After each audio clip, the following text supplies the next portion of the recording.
So some of you should have finished your structures, some of you will be finishing off. But whatever you do, before you start putting on the what we call the skin or the paper, go round and just check all your joins, make sure they're good and strong. This is so none of them pop out. That one's a little bit loose, so I'm going to put a bit of more tape on. And once you've checked that, you're ready to put the skin on. Okay, so we need to be properly set up to do this. We need a bin bag on the table because we don't want to upset our cleaners. You're going to need a tray, which you're going to put your glue in, and a sponge. Now, your teacher may have already mixed your glue for you, or Miss Lyons might have done. If not, this is what we do. We get some glue in there, a nice of glue, fantastic. But this is too thick by itself. So what we're going to need to do is to add a little bit of water to dilute it.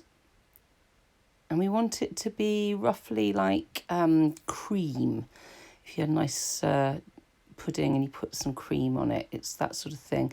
Now, I've just realised I've made a silly mistake here because I should have shown you how to sort out your papers first, because you don't want to get glue on it until you've got your papers ready. You want to get your papers ripped up into useful sizes, ready to go before you get gluey.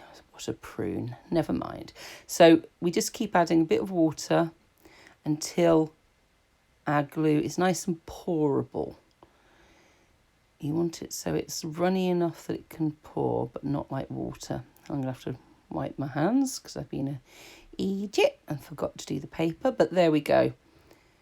That's what we want. We want sort of pourable glue.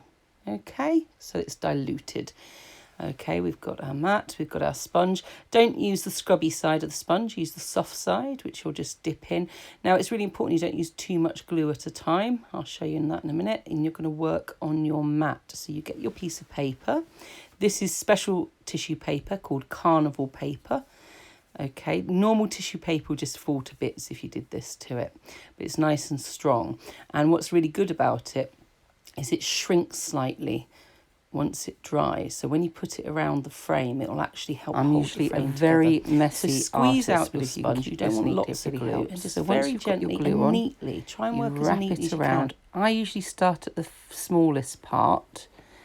And you can see there it's big enough to join. Now, if it isn't quite wide enough to join, that's fine. I'll just show you what you do. You just tuck it in underneath.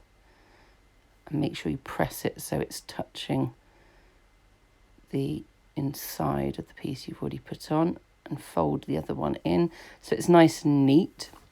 And then all you'll do is you'll get another piece of paper and you'll squeeze out your glue, not too much, spread it on, and you're going to patch in that little bit there. Now, this is where you having your partner is really helpful. I struggled doing some of this because I was trying to do it to camera and it's quite hard to keep it straight when you're doing it by yourself, but you can really help each other. A little smooth down. You can smooth it down with a sponge as well if you like. But that is the beginning of our frame. And we just carry on like that, working our way down from the patch we did. I'm going to speed myself up a little bit. But you can see there, I'm just adding the next layer on. Now, you don't want to work with two bigger pieces of paper. It gets tricky. Okay, so you might need some longer bits if you've got very large patches to fill in, but keeping it reasonably small does help. It does help to keep it neat.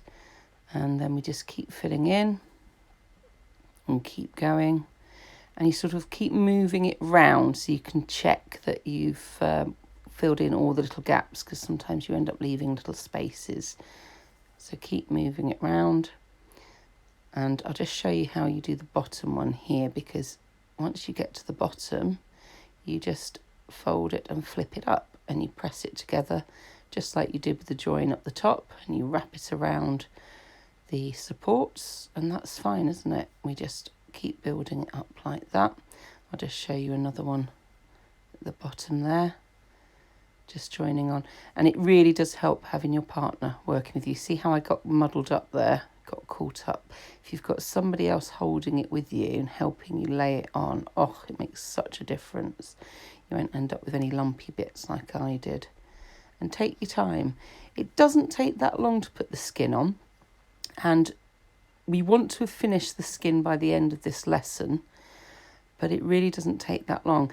I'm going to show you 3 different skins that I've put on, and I put on 3 different skins in 30 minutes, so it can be done quite quickly. Now obviously I've done it before, so you might want to start off slowly, and once you get used to it you'll speed up. But the key is, with all these things, is good preparation, to have all your paper cut up ready to go in a nice neat pile, so you're not having to stop and wash your hands and dry them so you can cut up or rip up your paper. So just working neatly and tidily is the best way to work, and having that preparation done. So do you remember when we were making our actual lanterns, we had, as much as possible, we had our gaffer tape already ripped up, which just made building so much more easier. And it's the same with this. If you've got plenty of glue at the ready, plenty of paper at the ready, this is a nice quick process, especially if one of you is maybe doing the gluing and the other one doing the passing and putting on, or you can take it in turns, however you want to do it. Remember to try and keep that neat, that fold under. That keeps it well into place. I'm getting a bit messy here. Do you see there? I've just sort of thrown a bit of tissue paper. Try and work neatly. It's tricky for me. I'm a very untidy worker. Any of your teachers will tell you that. And I struggle with keeping tidy. But if you can keep nice and tidy and nice and organised, it really does help. So if you feel you're ready, once you've watched me finish the pyramid, then you can get started. Carry on building your frame if you haven't finished it, or get your skin on, that's absolutely fine. But just make sure you're nice and organised and ready to go. I'm going to show you a couple more versions. So there's our finished pyramid after it's dried. I'm going to show you my rocket, and I'm going to show you how I did the star as well, just in case people want a bit more experience watching me. But I don't think you need it. If you don't want to watch anymore, we can just crack on and start putting on our skins as soon as our frames are complete. So the object of today, get your skins on, because in our next lesson you're going to be adding the decoration. There we go, my rocket with its skin on, and my star. Good luck everybody, have lots of fun, work neat and work together.